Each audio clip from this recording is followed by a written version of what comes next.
How are you guys doing this evening? Coming to you guys with a vision.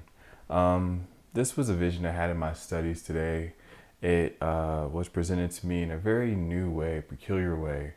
And with this vision, I actually did get revelation into the scripture that I was reading even deeper. So, as always, take this vision, take this message, take this revelation to the Lord. Take it in prayer. Let it be something that He confirms, also something that you take with your walk with Him, not just to receive here. Okay.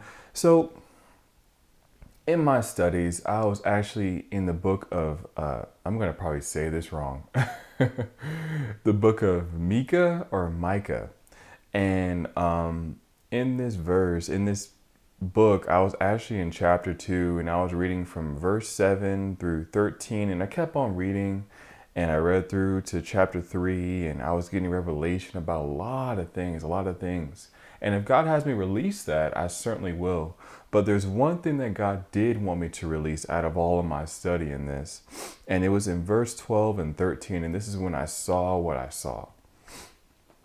So I'm going to read verse 12 and 13, and I'm going to go into everything God showed me, okay? So in verse 12, it says, I will surely assemble, O Jacob, all of thee.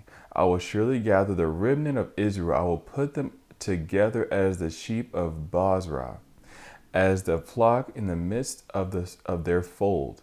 They shall make great noise by reason of the multitude of men. The breaker is come up before them.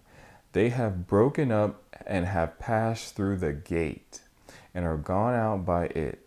And their king shall pass before them, and the Lord on the head of them. So I read this, and I've read this multiple times, but I think it was today, this morning, when I read it again. And through this, it was the Lord was with me, and He just revealed, He just showed. And so what I saw in this vision, I read this, and immediately the vision happened really in verse 13. It happened once I was reading the breaker, the vision just snapped into place. And what I saw was this. I saw Jesus. I saw Him appear in front of a group of sheep. And the interesting thing is, in this vision, and I've never had this happen before, and I'm going to just say it as plain as possible, guys. I was a sheep. I was the sheep. I was one of the sheep amongst this flock of sheep. I was literally felt like I was literally the animal of a sheep. I don't know how else to describe it, but in this vision, my own consciousness felt like I was in a sheep body, and I was looking through as a sheep was with four, literally, okay, as literal as it gets. I was a sheep amongst a bunch of other sheep. I knew that there were sheep to my left, to my right, in front of me, behind me. I was in a group of us. It was a group of sheep, literal. And so I see Jesus pretty far in the distance. He really wasn't close up to us. It was a group of us, and we were all standing still as sheep. And we were just looking, because at first the vision started, and I was a sheep, and I was amongst this flock. And immediately, within milliseconds, once this vision started, Jesus appeared. But He appeared far, maybe about 10, 15 yards ahead of us, okay? And what I saw, what He appeared in front of, was this huge black wall. It was this huge black wall. And this wall seemed taller than Jesus was in the way He appeared. I only saw the back of Him. I didn't see the front of Jesus.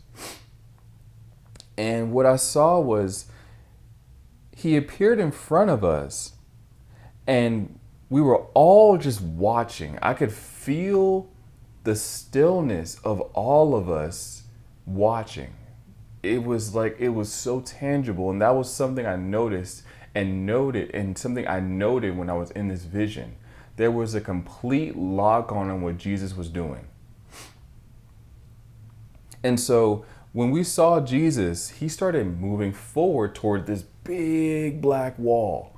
He started just moving forward. He moved like maybe 2 or 3 steps and going towards this wall.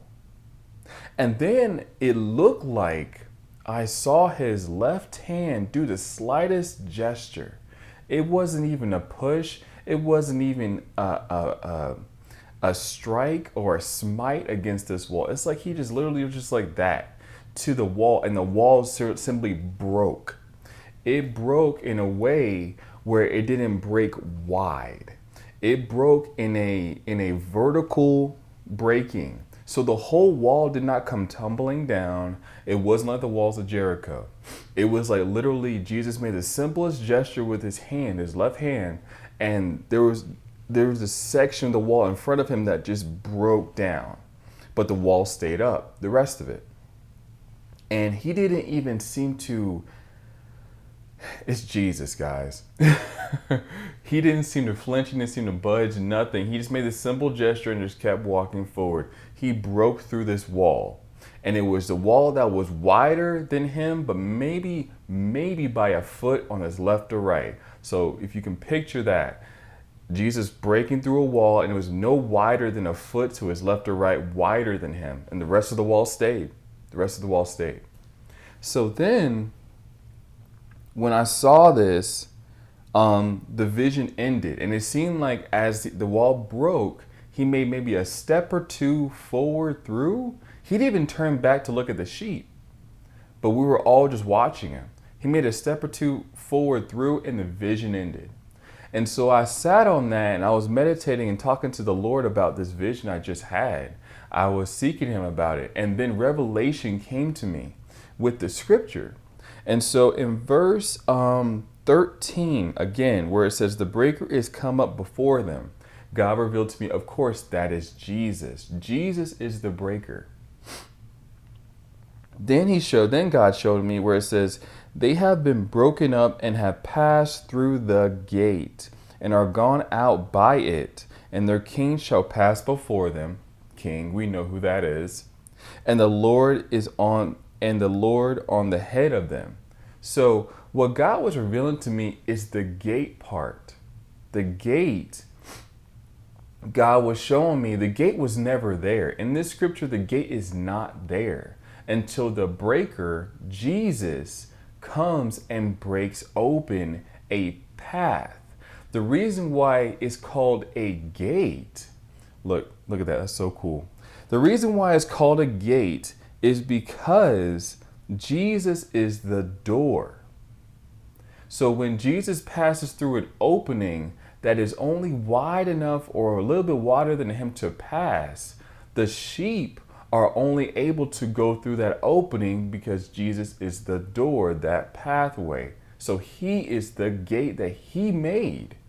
He created that gate. That gate was not there prior to the breaker, Jesus, coming and breaking through. And the only way to go through was by Jesus. This was another revelation about it, is that there's going to be a crossing. There's going to be a crossing, guys, and it's only going to come by Jesus, and it's only going to go, you're only going to get through by Jesus. And those who are sheep, and in the midst of this vision, guys, I would love to, if I could draw, I really would love to draw this, but it was a flock of us. It felt like so many sheep. It was thick. We were clustered together. And it was many to my left, many to my right, but we were all sheep. And it seemed like in order for all of us sheep to get through that pathway that he broke through, we would have to get almost in a 2x2 or 3x3 line. That's how it was. But it was so many of us that we would have to funnel through. God didn't break a path that we all could just go as a herd. No, we had to funnel like Noah's Ark, where they went 2x2 because the door was only so big, right? It's the same way. God was showing me there's a crossing about to happen. There's a crossing coming. And it's only for those who are crossing by Jesus Christ, going through the gate that he broke through the wall to make, which he is the doorway. And it's by the flock of the sheep to understand you're only getting by through Jesus. You're only getting by through Jesus. And it's not going to be a big opening. It's only going to be by Jesus Christ. That's it. So this is what God showed me in this vision, and this is the revelation. Once again, this was in verse 12 and 13 in the book of Micah, chapter 2. So take this to the Lord. I have been led to release this. God wanted me to share this to you guys, so I'm being obedient. Y'all have a blessed day, and I love y'all. I'll see you on the next video. Bye.